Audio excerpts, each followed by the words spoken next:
జై శ్రీమన్నారాయణ. నిన్న 4వ పాసురం అర్థం తెలుసుకున్నాం కదా, ఇవాళ 5వ పాసురం అర్థం తెలుసుకుందాము. ఒకసారి పాసురాన్ని అన్వయిస్తాను.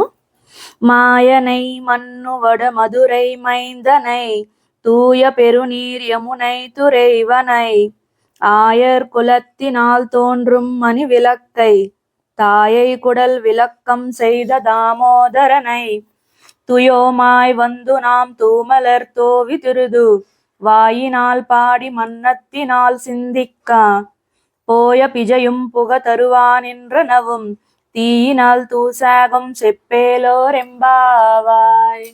ఈ పాసురంలో మనకి గోదాదేవి ఏం చెప్తుందంటే, వసుదేవుడు రాత్రిపూట కృష్ణని తీసుకొని వెళ్తుంటా యమునా నది దారిచ్చింది. అలా ఆ యమునా నది ఎలా అయితే దారిచ్చిందో మనం కూడా స్వామిని భక్తితో ప్రార్థిస్తే ఈ జీవితం అనే సాగరంలో మనని ముందుకు నడపడానికి ఆ స్వామి మనకి దారి చూపిస్తాడు.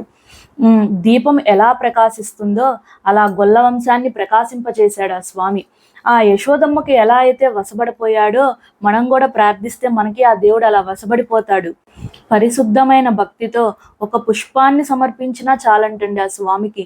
మనం భక్తితో ఒక పుష్పం పెట్టినా చాలు. అంతేగాని అరగంట పూజ చేయాలి, మనం అమ్మో అవన్నీ చదివేసేయాలి, అవన్నీ ఏమీ అవసరం లేదంటండి. భక్తితో ఒక పుష్పం పెట్టినా చాలంట ఆ స్వామికి. నోరారా కీర్తిద్దాం ఆ స్వామిని, మనసారా ధ్యానం చేద్దాం. అలా చేస్తే ముందున్న పాపాలే కాదు, మనం తర్వాత చేసే పాపాలు కూడా నిప్పురవ్వ మీద దూది పడితే ఎలా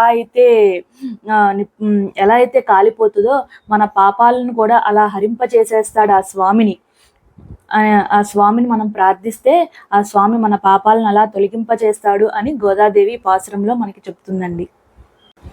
ఇప్పటి వరకు 5 పాసురాలు అయిపోయినాయండి. వాటితో మనం స్టార్ట్ అయ్యి అప్పుడే 5 రోజులు అయిపోయింది. మన మార్గశిర మాసం తిరుప్పావై వ్రతము. ఫస్ట్ పాసురంలో ఏం చెప్పిందండి, మార్గలి తింగల్, మార్గశిర మాసం వచ్చింది, అందరూ రండి, ఇష్టమున్న వాళ్ళు మాత్రమే రండి అని చెప్తుంది గోదాదేవి. అందరినీ పిలిచింది.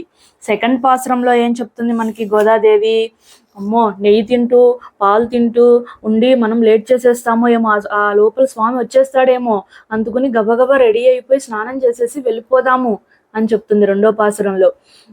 మళ్ళీ మనం ఎలా ఉండాలో ఎలా ఉండకూడదో కూడా చెప్తుంది. మనం ఎవరిని దూషించకూడదు, ఎవరన్నా ఏమన్నా అడిగితే ఇచ్చేసేయాలి. అంటే మనం ఎలా ఉండాలో కూడా చెప్తుందండి ఈ వ్రతంలో గోదాదేవి. వ్రతం అంటే నియమాలంటే అయ్యేయో చెప్పదండి, ఇన్ని తీసుకురావాలి, ఇంతమందికి ఇవ్వాలి, అవన్నీ ఏం చెప్పదు దీంట్లో. మనం ఎలా ఉండాలి, సమాజంలో మనం ఎలా ఉండాలో కూడా చెప్తుంది గోదాదేవి మనకి. మూడో పాసురంలో ఏం చెప్పిందండి, మొత్తం సమృద్ధిగా ఉండాలి, పాడి పంటలు పశు సంపద అంతా బాగుండాలి, మేము వ్రతం అని ఒక పేరు పెట్టుకొని చేస్తున్నాం అంతే, దీనికి నువ్వు ఈ సంపదనంతటినీ ఇవ్వు వాళ్ళకి అని చెప్తుంది. 4వ పాసురంలో మనకి వర్షం ఎలా కురవాలో ఆ వానదేవుడికి చెప్తుందండి. 5వ పాసురంలో భక్తితో ఒక పువ్వునైనా స్వామికి సమర్పించండి అని చెప్తుంది. రేపటి నుంచి 6 నుండి 15 పాసురాలు గోపికల్ని మేల్కొలుపుట, అది రేపు చూద్దాం.